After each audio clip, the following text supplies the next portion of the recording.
Assalamualaikum warahmatullahi wabarakatuh. Di sini saya Muhammad Harun akan menjelaskan materi strategi dakwah Rasulullah SAW di Makkah.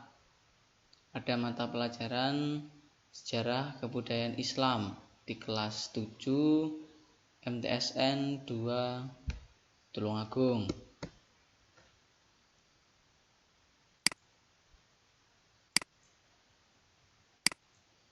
Nah, strategi dakwah Rasulullah SAW di Makkah itu ada dua strategi. Strategi yang pertama yang dilakukan oleh Rasulullah SAW adalah dengan cara sembunyi-sembunyi. Adapun strategi dakwah Rasulullah SAW yang kedua adalah secara terang-terangan.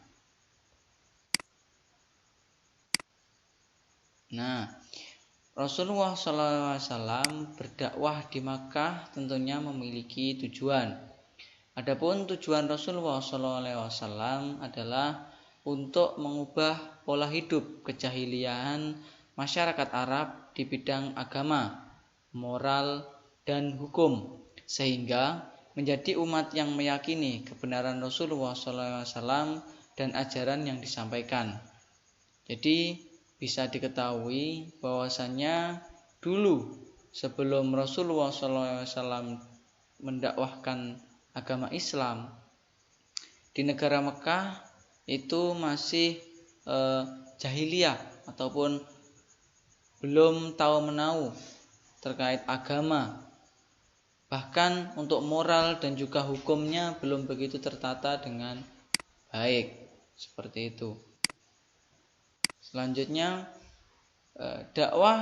strategi dakwah Rasulullah SAW yang pertama adalah secara sembunyi-sembunyi.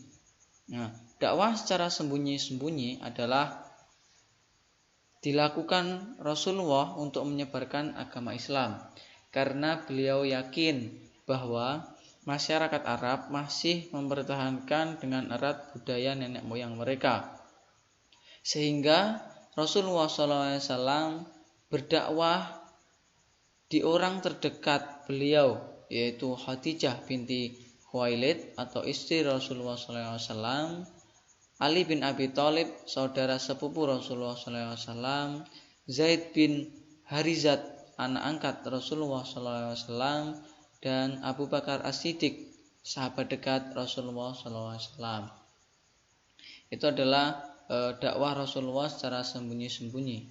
Adapun pemeluk Islam saat dakwah secara sembunyi-sembunyi disebut sebagai as-sabiqunal awwalun.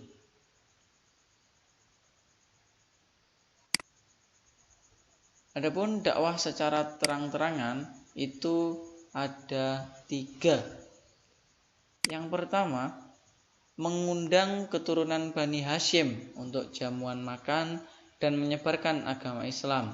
Tetapi mereka belum menerima Islam.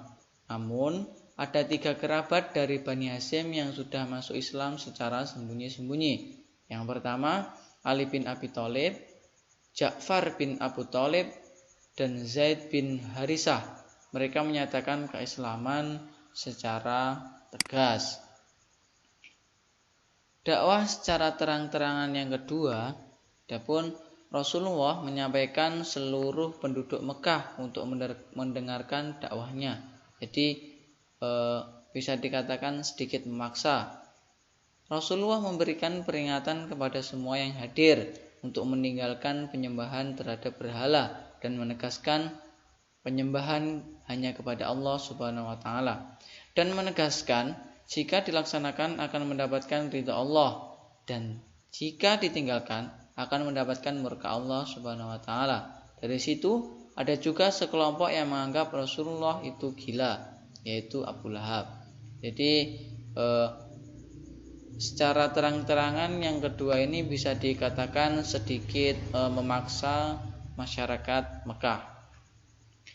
Adapun yang ketiga, Rasulullah berdakwah di luar kota Mekah. yaitu di kota Yatsrib, yang mana kota Yatsrib ini adalah kota juga terdekat dari Mekah, yang mana masyarakatnya itu menerima untuk melindungi dan juga membela Rasulullah untuk menyebarkan agama Islam, yang mana kota Yatsrib itu yang sekarang biasa dikenal dengan kota Madinah, seperti itu. Mungkin cukup itu. Sekian, terima kasih. Mohon maaf apabila ada salah kata.